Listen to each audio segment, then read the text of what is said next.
नमस्कार दोस्तों, वैदिक मंथन चैनल में आपका स्वागत है। आपने पहले के सभी वीडियो को देख चुके होंगे। हमने पहले के वीडियो में बम और बामाण शब्दों का प्रयोग और उत्पत्ति को बताया। आज हम एक प्रचलित शब्द को बताते हैं जो हमारे भारत में बहुत ज़ोर शोर से प्रयोग होता है। अधिक से अधिक जनता यही शब्द पर विश्वास करती है। ये शब्द है ईश्वर।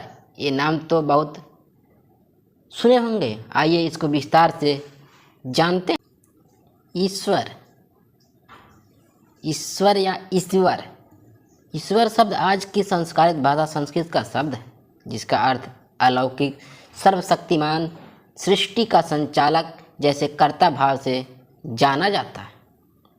लेकिन यही ईश्वर जब संस्कारित भाषा से पूर्व सम्यक संस्कृति वाली भाषा का शब्द बनता है तो इस शब्द का स्वरूप ईश्वर हो जाता है। इसका अर्थ अलौकिक, सर्वशक्तिमान, अदृश्य नहीं होकर सदृश व्यक्तियों की एक गुणवाचक उपाधि बन जाता। परंतु आज उसी शब्द की शल्य क्रिया करते हुए अलौकिक, सर्वशक्तिमान, सृष्टि का संचालन जैसे न जाने कौन कौन सा चमत्कारिक संबोधन कर प्रत्यारोपण करते हुए भ्रम का पुलिंदा बनाकर खूब प्रचार किया गया। मानव सभ्यता की शुरुआत से ही मानव जीवन के विकास क्रम हेतु कुछ विशिष्ट लोगों के शोध का काफ़ी अहम योगदान रहा है, जो सम्यक संस्कृति के ज्ञान और पठनीय संस्कृति में खूब फूला फला था। वैसे महान लोग मानव के दैनिक जीवन की जीविकोपार्जन से लेकर हर प्रकार के कुदरतन प्राप्त वस्तुओं के रहस्यों की विवेचना करते थे, पर्यवेक्षणा करते थे, लाभ हानि की विवेचना करते थे, गुण दोष की तुलना करते थे। ऐसे विवेचना करने वाले विशिष्ट लोगों में दो प्रकार के लोग होते थे। एक वैसे लोग होते थे जो मनुष्य के बाहरी भौतिक जीवन की आवश्यकताओं की खोज करते थे, तो वहीं दूसरी ओर ऐसे भी लोग होते थे जो मनुष्य की अंदरूनी चैतसिक जरूरत की खोज करते थे।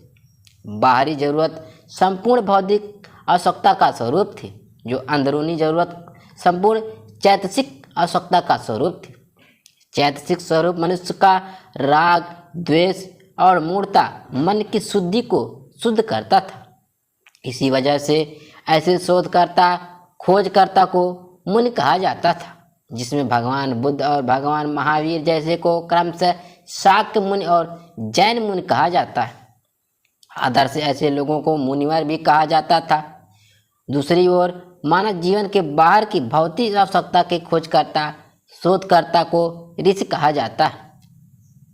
लेकिन उस ऋषि में जो री वर्ण है वह धम्म लिपि बमई लिपि वर्णमाला में नहीं होने के कारण उसका उच्चारण ई से किया जाता था। इसलिए सम्यक संस्कृति के समय ऋषि का संबोधन इसी से होता था। आज भी बोलचाल में ऋषि और मुनि दो नामों का उपयोग होता है, लेकिन इस ऋषि के अंत में वर जुड़ा हुआ, जिस वजह से यह ईश्वर बन गया। अब देखना है कि यह वर क्या है। दरअसल वर शब्द का प्रयोग सम्यक संस्कृति में काफ़ी होता था। जब वर शब्द का अर्थ श्रेष्ठ होता था, जैसे शुद्ध वंदना का एक वाक्य है, नथि में सड़ंग अयंग, बुद्धों में सड़ंग वरंग। इसका हिंदी अनुवाद होगा, मेरा अन्य कोई शरण नहीं है, केवल बुद्धि ही मेरा श्रेष्ठ शरण है। यो सन्निसिन्नो वरंग बोधिमूले मारंग सनेनंग महंतिंग विजेतवा। इसका हिंदी अनुवाद होगा, जिन्होंने श्रेष्ठ बोधि वृक्ष के नीचे बैठकर महती सेना सहित मार्ग को पराजित कर संबोधित प्राप्त किए। सम्यक संस्कृति के समय वर का प्रयोग तो आप लोगों ने देख ही लिया कि यह जहाँ भी प्रयोग हुआ है वहाँ इसका अर्थ आज की संस्कारित भाषा द्वारा श्रेष्ठ ही हुआ। इसी वजह से उस समय सभी वैसे आदर सूचक नामों के अंत में वर का उपयोग होता था। फलस्वरूप ऋषि और मुनि जैसे लोगों को आदर सूचक संबोधन के साथ पाली भाषा में ईश्वर और मनिवर कहा जाता था।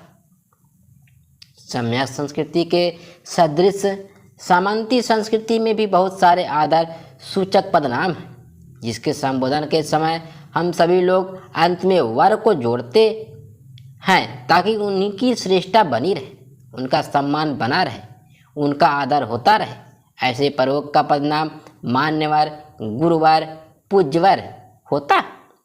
सम्यक संस्कृति के काल में सारनाथ उत्तर भारत का एक प्रमुख स्थान था, जहाँ लोग कुदरत के रीत की पर्यवेक्षणा करने, विवेचना और शोध करने जाते थे, जिस वजह से उस स्थान का नाम इसी पत्तन पड़ गया था। यहाँ इस और पत्तन दो शब्द हैं। जिस स्थान की महत्ता जिस कार्य के लिए या जिस खास व्यक्ति के लिए उपयोग हो, आगे उस स्थान का नाम उसी से ज़्यादा प्रसिद्ध हो जाता है। यहाँ की भी भूमि इसी लोगों का पसंदीदा स्थान था, इसलिए इस स्थल का नाम इसी से प्रयोग बन गया। इस पत्तन नाम की चर्चा भगवान बुद्ध के वचनों या बौद्धिक ग्रंथों में भी है। ऐसे एकंग समयंग भगवा वाराणसियांग विहरति इसी पत्तने मिगदाये।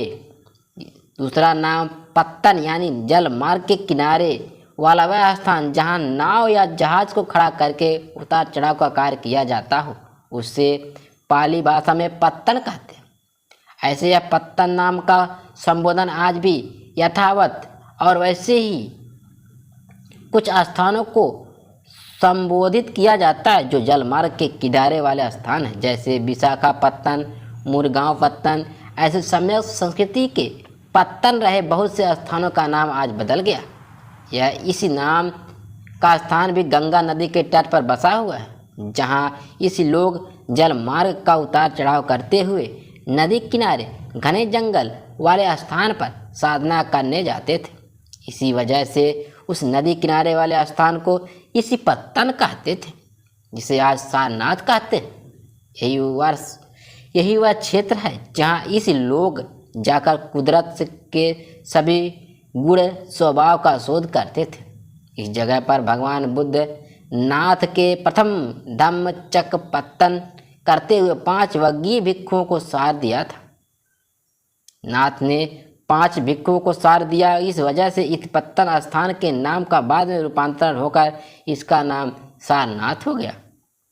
इससे साफ पता चलता है कि सम्यक संस्कृति में ईश्वर शब्द गुणवाचक संज्ञा के रूप में गुणवत्ता के आधार पर गुणवाचक उपाधि बनता था, लेकिन यही गुणवाचक संज्ञा सम्यक अंतकाल में नामवाचक संज्ञा बनकर इसी का नाम बनाकर शोभा दे रही है, जिससे उस शब्द का पूरा भावार्थ ही बदल गया है।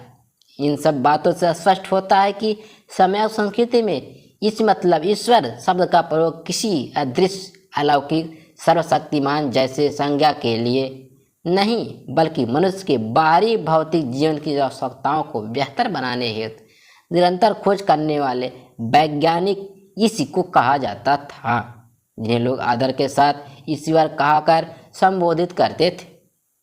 आप लोगों को ईश्वर शब्द का अर्थ और भाव समझ में आया होगा। आज बस इतना ही, फिर मिलेंगे हम अगली वीडियो में अगले शब्द के साथ। तब तक के लिए नमस्कार।